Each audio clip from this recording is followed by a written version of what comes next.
I think everybody's pretty psyched about this Bills team. Why wouldn't you be? I am. It's not just because I picked the Bills to win the Super Bowl when the season started, though that plays into it, into some of it, because I just want to be right. But I think it's finally their time. And I would love it for Josh Allen, one of these young quarterbacks that everybody talked about. In particular, people talked about how he wasn't the right fit, how he wasn't going to be successful in the NFL, coming from little old University of Wyoming, not highly recruited out of high school in the Valley here in California, in the Fresno Valley, and has been just the leader that this team needed. I mean, he is a perfect fit for Northern New York, right? He is Jim Kelly in the 2021 version, right?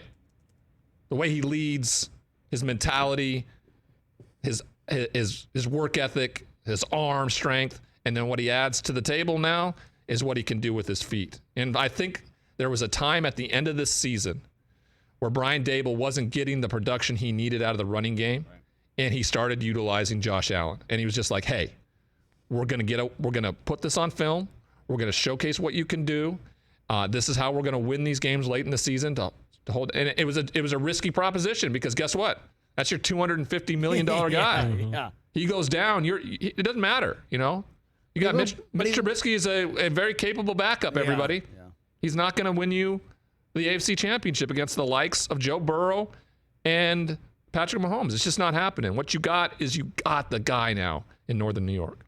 Western. Oh, I keep saying Northern. Yeah, Western. Yeah, Hoskins wanted to let us know that. He's like an elk on steroids, though. This guy can't be stopped in the open field. In that first game against the Pats, you were wondering, why weren't they running Josh Allen more when clearly they weren't getting anything going with Singletary. They weren't getting anything going in the passing game.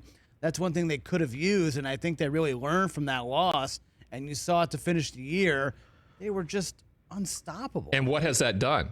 It has opened up Devin Singletary, and now he's dominating. He had a huge game, and he was talking a lot of trash in that game against New England. When you're playing a team for the third time in a season, especially your hated rival, making big plays like that, he had a heck of a game. I didn't realize how small he was either.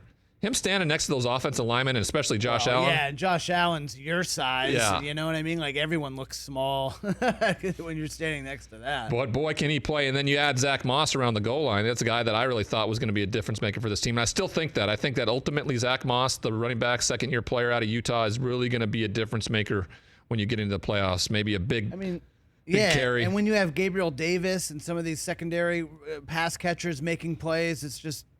Those guys are stellar. You can't be stopped. Isaiah McKenzie, who's come from. McKenzie, he had a huge game. You got Emmanuel Sanders, Gabriel Davis, Stephon Diggs, and Dawson Knox at tight end. Man, that dude.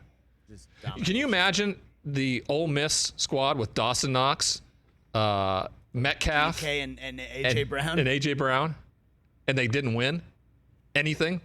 How's that possible? Oh, no Lane Kiffin yet. Yeah, no Lane Kiffin yet. There you go. Hey, you watched all the way to the end. Thanks for that. Watch more right here.